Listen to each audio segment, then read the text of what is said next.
Cinema ఇండస్ట్రీలో హీరోల range అనేది బాక్స్ ఆఫీస్ వసూళ్లను బట్టే నిర్ణయించాలి.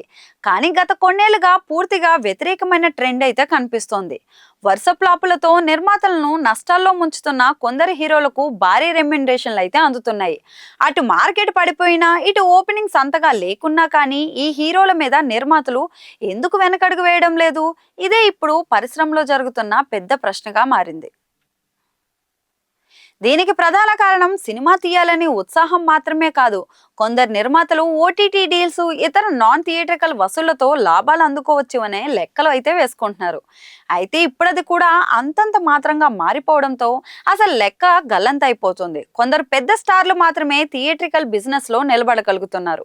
మిగతా వారైతే నిర్మాతలు పెట్టిన పెట్టుబడికి సరైన రిటర్న్స్ తీసుకురాకపోవడంతో విఫలం అవుతున్నారు. మరో ఆసక్తికరమైన విషయం ఏంటంటే కొందరు హీరోలు కథ కంటే రెమ్యునరేషన్ పైనే ఎక్కువ దృష్టి పెడుతున్నారు. అటు నిర్మాతలు కూడా కంటెంట్ కంటే కాస్త పాపులారిటీ ఉన్న హీరో ఉండాలనే ఫార్ములాను కూడా ఫాలో అవుతున్నారు. ఉదాహరణకు శర్వానంద్ వంటి మిడ్ రేంజ్ హీరోలు గత కొంతకాలంగా సినిమాలను ప్రాఫిట్స్ లోకి తెచ్చింది లేదు. ఎంత మాత్రం ఓపెనింగ్స్ లేకున్నా కానీ 7 నుంచి 10 కోట్ల వరకు రెమ్యునరేషన్ అయితే తీసుకుంటున్నారు. ఇక ఓటీటీ మార్కెట్ తగ్గిపోవడం కూడా సమస్యగా మారిపోయింది. శాటిలైట్ అయితే ఆల్మోస్ట్ డెడ్ అనే పరిస్థితికి అయితే వచ్చేసింది. గతంలో చిన్న సినిమాలు ఓటీటీలోకి బాగానే డీల్ కుదుర్చుకునేవి. కానీ ఇప్పుడు ఓటీటీ ప్లాట్ఫామ్లు కూడా ఖచ్చితమైన లెక్కలతో ముందుకు సాగుతున్నాయి. థియేటర్లలో ప్రేక్షకుల ఆదరణ పొందని సినిమాలు ఓటీటీలో పెద్దగా ఆఫర్స్ అందుకోవడం లేదు. దీంతో ఈ హీరోల సినిమాలు నిర్మాతలకు మరింత భారంగా మారుతున్నాయి.